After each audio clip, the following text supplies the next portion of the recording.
Parlons maintenant un peu de l'Esprit de l'Éternel. Parce qu'on ne peut pas parler de la sainteté sans parler de l'Esprit de l'Éternel. D'ailleurs, on l'appelle le Saint-Esprit. Mais on passe si vite sur ce mot saint que parfois, comme aujourd'hui on essaie de faire, il faut s'arrêter, revenir en arrière et regarder ce mot. Il est le Saint-Esprit de Dieu. Il a participé à la création, le texte nous dit.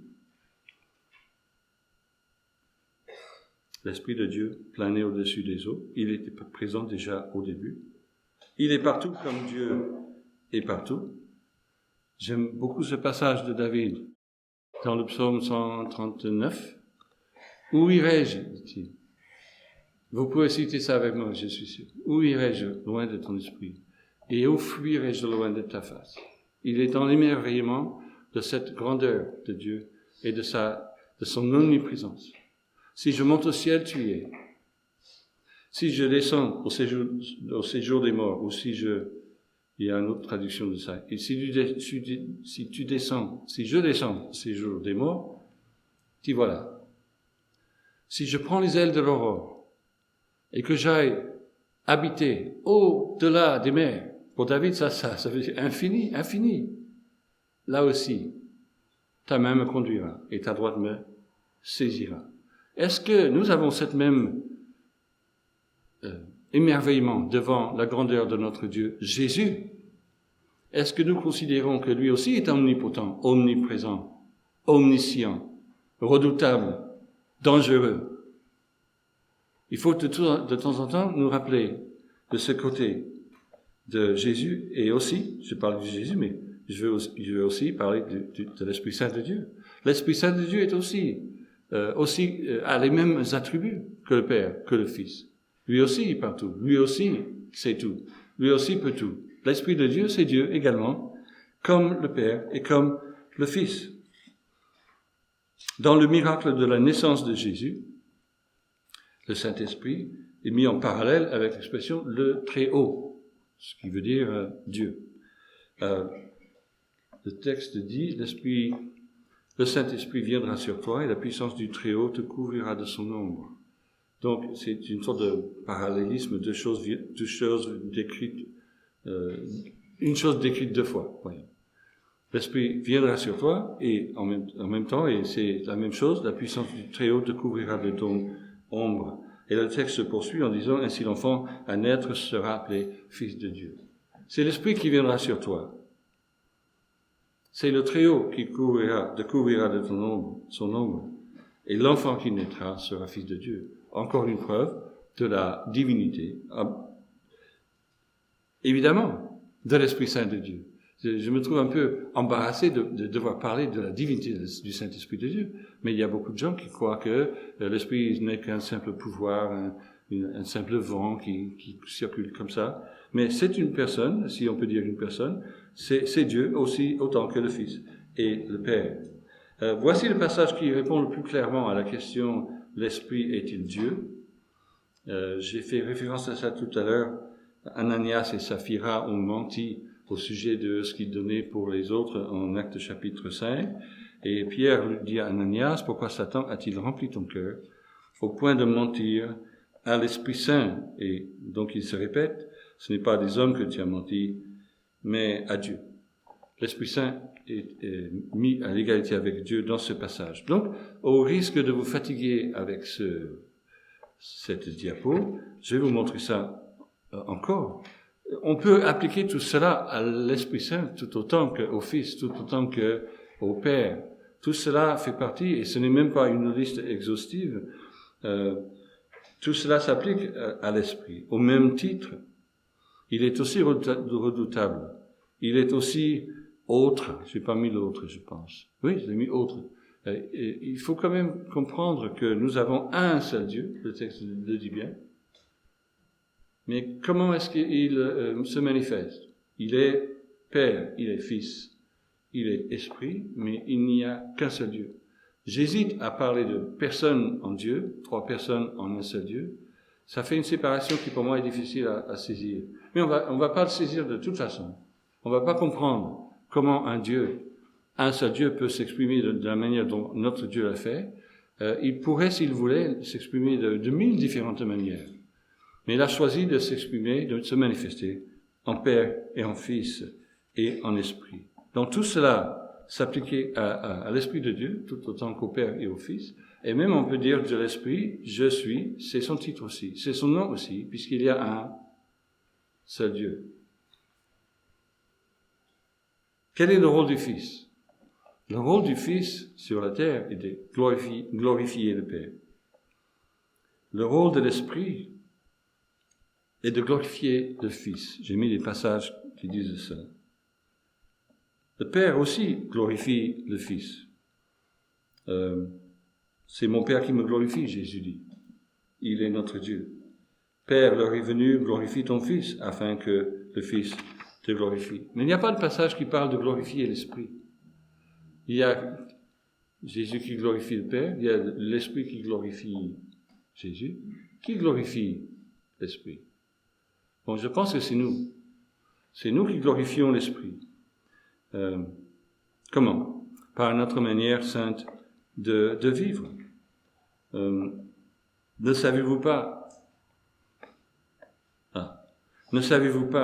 que vous êtes le temple de Dieu et que l'Esprit de Dieu habite en vous? Ne savez-vous pas ceci? Votre corps est le temple du Saint-Esprit qui est en vous et que vous avez reçu de Dieu, que vous n'êtes pas à vous-même. Voici une expression que les chrétiens doivent aussi se répéter. Vous n'êtes pas à vous-même. Je ne suis pas à moi-même. J'ai entendu récemment, l'autre jour, un chrétien dire qu'il avait arrêté de fumer avec cette idée. Je ne suis pas à moi-même. Je n'ai pas le droit d'empoisonner ce corps qui ne m'appartient plus. Et ça l'a aidé à arrêter de fumer. Alors, la Bible nous dit que nous recevons l'Esprit de Dieu comme un don au jour où nous entrons en Christ. Le jour où nous entrons en Christ. Comment entrons-nous en Christ? C'est par le baptême. Selon Paul aux Romains, selon Paul aux Galates. Nous entrons en Christ par le baptême. Mais alors, si l'Esprit habite en moi, en vous, aujourd'hui, cela veut dire que chaque parole que je prononce est prononcée dans le Saint-Temple de Dieu. Donc, mettons-nous dans un contexte de la sainteté de Dieu, dans le temple de Dieu, où les choses saintes sont, et où tout ce qu'on fait doit être saint. Mais maintenant, nous sommes dans le corps, et le temple est dans notre corps. Alors, quand je parle, ça résonne, comme aujourd'hui, sur les murs du temple de Dieu. Chaque chose que je pense est, pour ainsi dire, projetée sur les murs, pas fond, au fond, devant, à côté, du temple de Dieu. Chaque chose que je pense. Attention, ça devient grave. Chaque attitude que j'ai est exprimée dans le temple de Dieu. Chaque regard que j'ai sur des personnes ou des choses, cela se fait dans le temple. Chaque projet que j'imagine est imaginé, développé dans le temple de Dieu. Chaque décision que je prends est prise dans le saint temple de Dieu. Alors, si nous pouvions tous les jours avoir en tête cette idée que nous sommes le temple et que ce que nous faisons, ce que nous pensons, ce que nous décidons, tout cela a lieu devant Dieu dans le temple, pour tout le monde, pour que tout le monde puisse voir, eh bien, ça pourrait peut-être nous aider à rester un peu plus dans la sainteté que Dieu attend de nous. Vous savez, quand Jésus a nettoyé le temple, quelle expression on utilise en français? Est-ce qu'on dit qu'il a nettoyé le temple? Qu'il a chassé les vendeurs? Qu'est-ce qu'il a fait? Pourquoi est-ce qu'il a fait ça? Parce que le temple était devenu un lieu de marchandises et de marchandages, voilà, de marchandage. Et ça n'était pas l'intention. Le temple n'était pas pour ça. Le temple n'était pas pour des transactions de ce genre-là, pour des choses indignes. Le temple, il a dit, ma maison est une maison de prière. ma maison de prière. Est-ce que notre temple que nous sommes aujourd'hui est une maison de prière? Ou est-ce qu'il se passe d'autres choses qui ne sont pas dignes du temple de Dieu? Est-ce que c'est un lieu pur? Est-ce que c'est un lieu saint? Est-ce que c'est un lieu où on cherche la volonté de Dieu? Est-ce que c'est un lieu où toute notre vie, toute notre journée de tous les jours est appliquée à faire la volonté de Dieu, à comprendre mieux ce que Dieu veut de nous et à protéger autour de nous la joie que nous avons découverte en lui?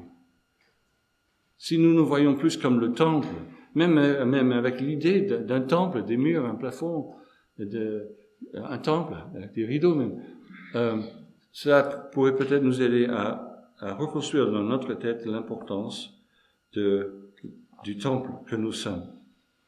L'Esprit, la Bible dit, nous aide à être saints.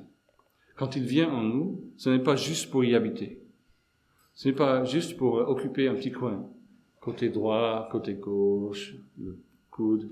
Il est tout entier en nous et il est là pour nous aider. Il est appelé d'ailleurs le Paraclète, celui qui réconforte, celui qui aide.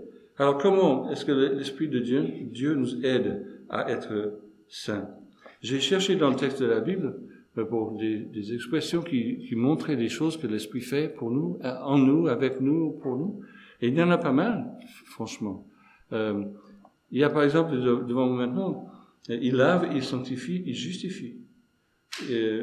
Il produit du fruit en nous. Vous connaissez bien ce fameux passage de Galates 5, le fruit de l'Esprit. Il nous aide à produire ce fruit. Il répand l'amour de Dieu dans notre cœur. Il rend témoignage à notre esprit que nous sommes enfants de Dieu. Romains 8:16. Il fortifie notre homme intérieur. Combien de fois est-ce que nous avons besoin que notre homme intérieur soit fortifié? Nous nous levons le matin souvent et nous nous sentons faibles, affaiblis, découragés. L'Esprit est là, il est en nous et il peut nous fortifier. Soyons conscients de son aide qu'il nous apporte dans notre homme intérieur ou notre femme intérieure. Il nous conduit, selon Romains 8 et Galates 5, et il intercède, oh c'est précieux ça, il intercède dans nos prières.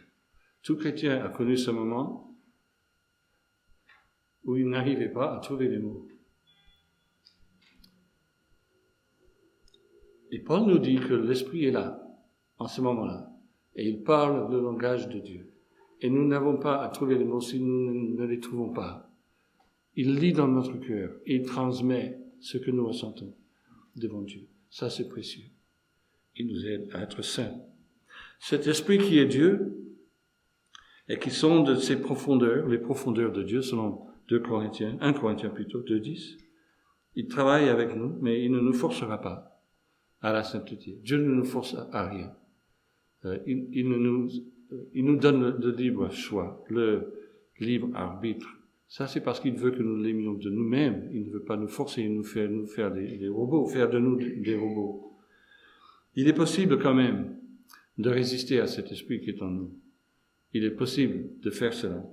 Et il est attristé par cette résistance. L'apôtre Paul dit aux Éphésiens, « N'attristez pas le Saint-Esprit de Dieu, par lequel vous avez été scellés pour le jour de la rédemption. » Nous devons comprendre, dans les jours où nous ne sommes pas saints, nous faisons, disons et agissons de manière pas sainte, cela attriste notre Seigneur. Ça attristait Dieu quand Israël était infidèle et quand Israël allait chercher d'autres dieux, des idoles.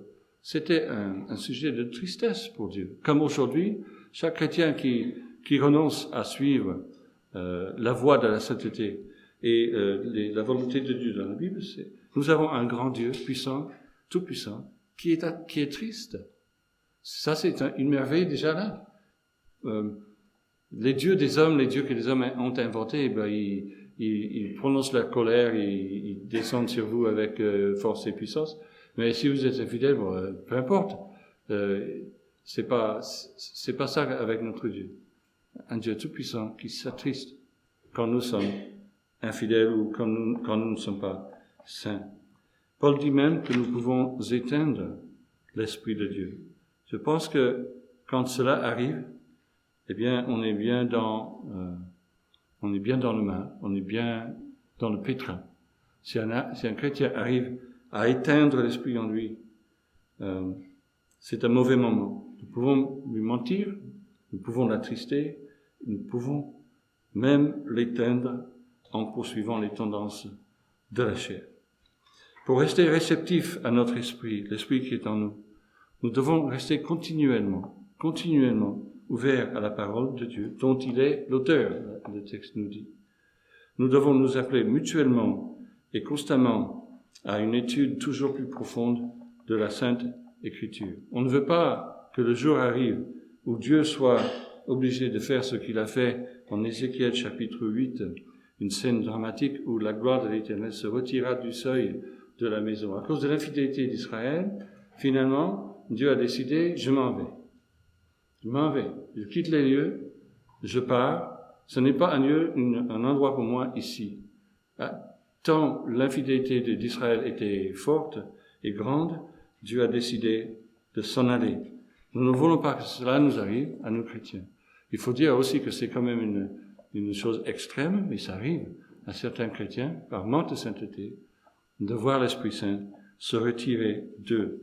Un mauvais jour, bien entendu. Dieu est saint. Le Fils de Dieu est saint. L'Esprit de Dieu est saint. Voilà pourquoi nous, qui portons le nom de chrétiens, nous devons être saints dans tout ce que nous faisons.